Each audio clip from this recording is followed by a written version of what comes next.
My dear student of class 10, today in this video we will read the majoritarianism in Sri Lanka. Majoritarianism means क्या होता है? बहुसंख्यकवाद कहते हैं। आप लोग ये नीचे ग्लोसरी में आइए। मेजोरिटेरियनिज्म का मीनिंग वहाँ पर दिया गया है।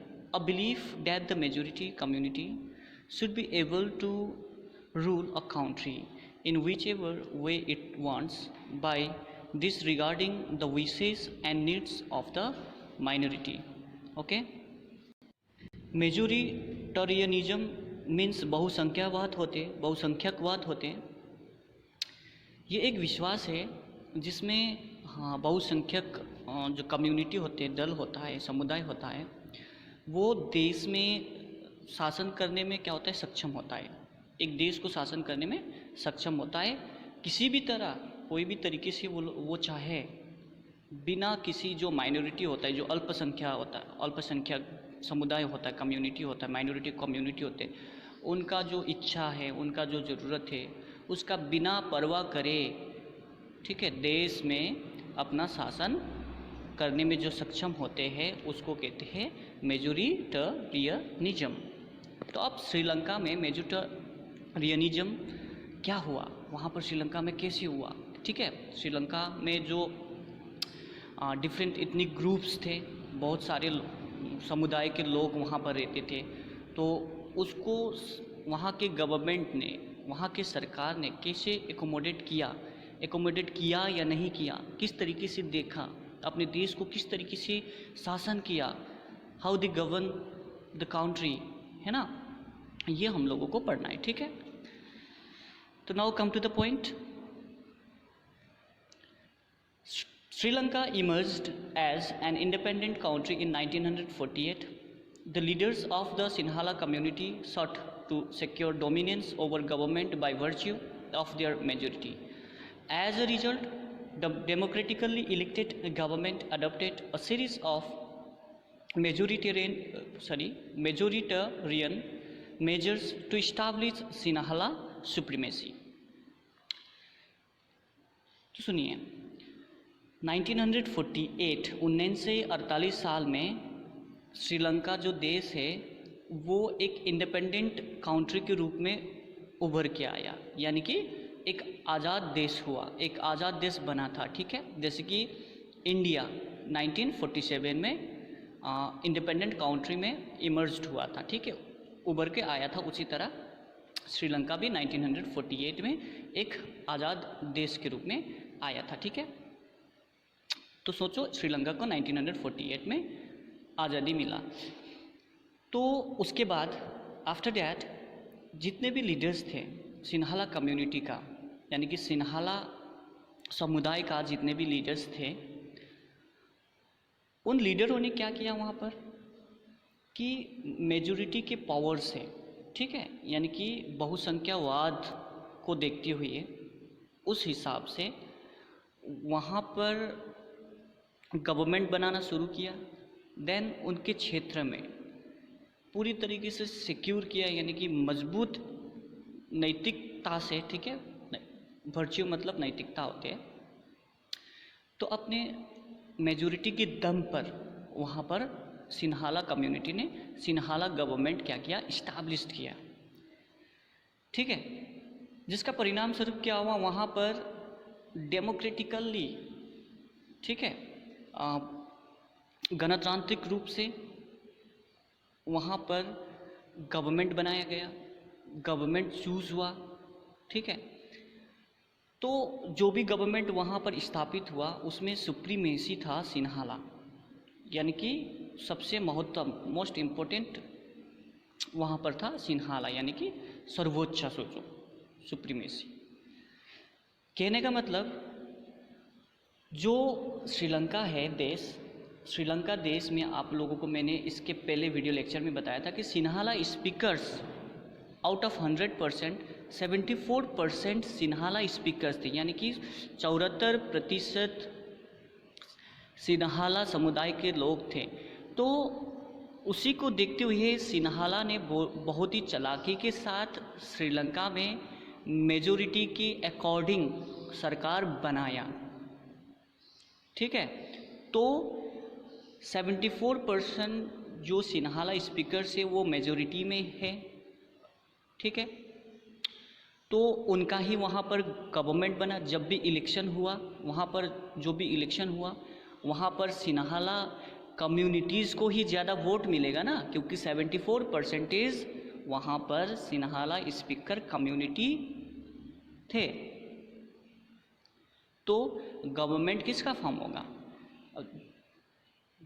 जिसका पॉपुलेशन यानी कि मेजॉरिटी है उन्हीं का क्या होगा? गवर्नमेंट फॉर्म होगा। तो वही हुआ श्रीलंका में भी, मेजॉरिटी के अकॉर्डिंग सिन्हाला गवर्नमेंट वहाँ पर इस्टाब्लिश हुआ।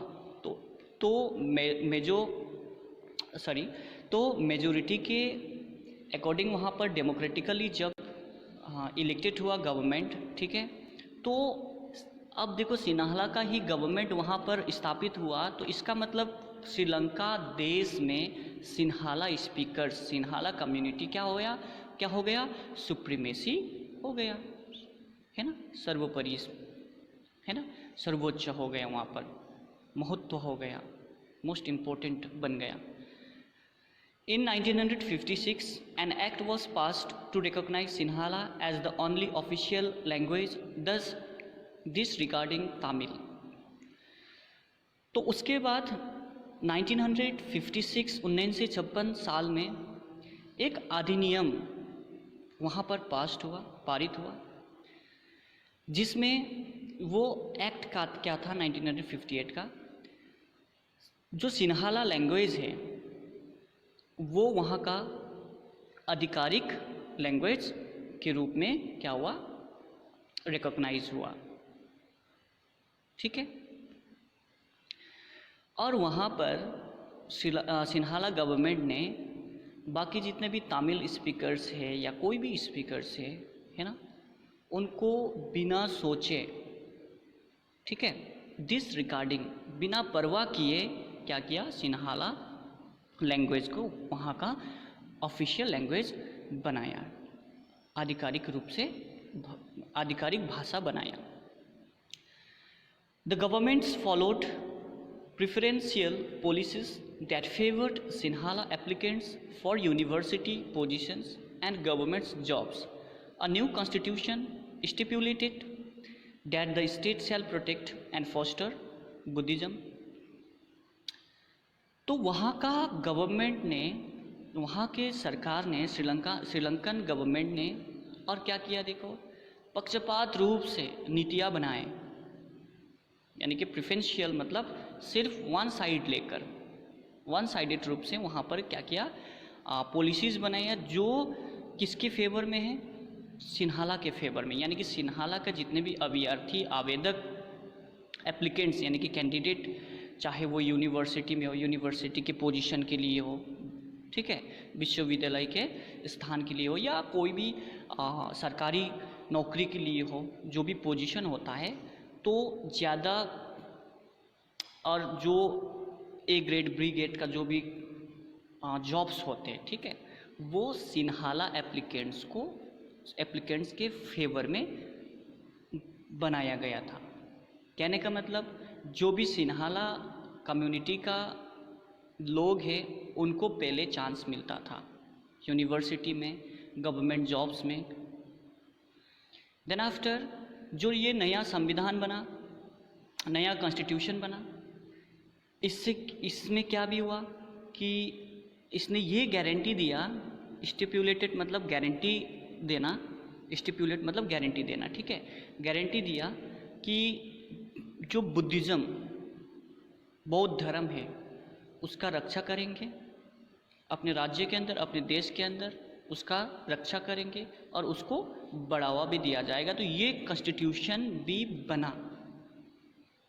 तो पॉइंट आप लोग ध्यान से सुनिएगा।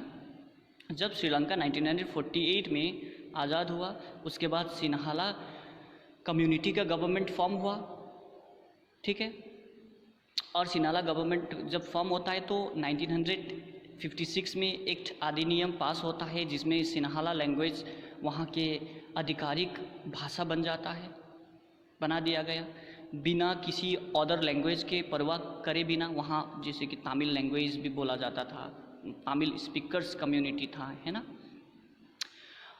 उसी तरह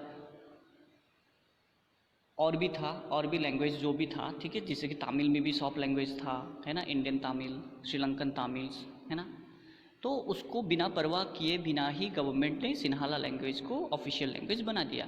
और उसके बाद दूसरा नीति जो पॉलिसीज़ बनाया गया था उसमें वो सिन्हाला कम्युनिटी के फेवर में बनाया गया, जिसमें सबसे ज़्यादा अपॉर्चुनिटी किसको मिलता था? सिर्फ सिन्हाला कम्युनिटी को मिलता था, चाहे गवर्नमेंट जॉब में हो, चाहे यूनिवर्सिटी में हो, ठीक है।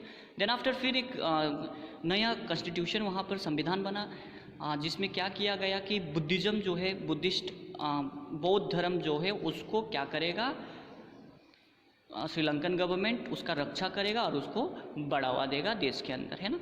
Next paragraph, all this governments measures coming one after the other gradually increase the feeling of alienation among the Sri Lankan Tamils.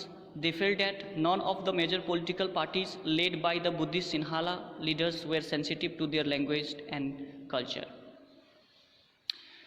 तो ये जितने भी नीतियाँ श्रीलंकन गवर्नमेंट ने बनाया और उसी तरह एक से एक बनाती हुई गया, तो धीरे धीरे क्या हुआ कि श्रीलंका में जो भी तमिल भाषी लोग, तमिल समुदाय के लोग वहाँ पर थे, तो उसमें उन लोगों में क्या होने लगे, एक भावना आने लगे, एक भावना बढ़ने लगे धीरे धीरे, एलाइनेशन का फीलिंग्स। एलाइनेशन मतलब विदेशी, पराया, ऐसा फील होने लगे, ठीक है।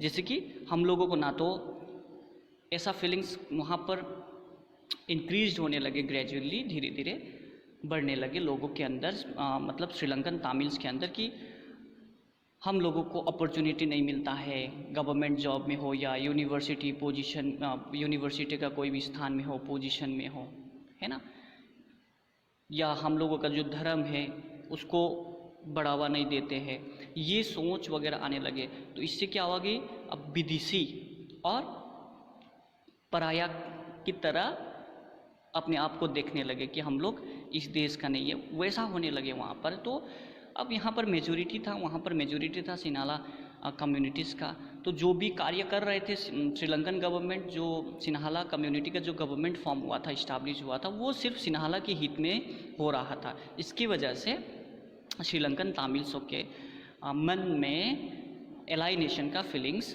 आने लगा, ठीक है, धीरे धीरे आया। और उसके साथ साथ ये भी लगा कि जितने भी सिन्हाला का मेजर पॉलिटिकल पार्टीज़ है, जितने भी मुख्य राजनीतिक दल है जो कि बुद्धिस्ट सिन्हाला लीडर्स उसका नेतृत्व करते हैं, उस पार्टी को चलाते हैं, वो लोग, वो दल, वो राजनीतिक दल, वो राजनीतिक लीडर्स जो मतलब तमिल लैंग्वेज है और तमिल कम्युनिटी का जो कल्चर है उसके साथ सेंसिटिव नहीं है, संवेदनशील नहीं है, उसका कोई भी परवाह नहीं करते हैं, ये फीलिंग्स वगैरह आने लगे। They felt that the constitution and government policies denied them equal political rights, discriminated against them in getting jobs and other opportunities, and ignored their interest. और उसके साथ साथ तमिल स्पीकर्स, तमिल कम्युनिटी को ये भी महसूस होने लगे कि जो कॉन्स्टिट्यूशन है, जो श्रीलंकन गवर्नमेंट ने कॉन्स्टिट्यूशन बनाया है, संविधान बनाया है, और संविधान जो है और जो गवर्नमेंट का अगर नीतियाँ अगर देखा जाए तो उस नीतियों के अकॉर्डिंग और कॉन्स्टिट्यूशन के मुताबिक जो तमिल स्पीकर्स हैं उनको श्रीलंका में जो राजनीतिक अधिकार मिलना चाहिए वो नहीं मिल रहा था, नहीं मिला, भेदभाव किया गया, है ना, जॉब में हो या बाकी कोई भी अवसर में, अपॉर्चुनिटीज़ में हो, भेदभाव किया गया, डिस्क्रिमिनेटेड किया गया, भेदभाव किया। और जो भी तमिल समुदाय के इंटरेस्ट थे उसको क्या किया गया, इग्नोर किया गया। सो ये वीडियो में इतना पढ़ेंगे। As a result the relation next मतलब वीडियो में हम लोग कंटिन्यू करेंगे। Okay, thank you class.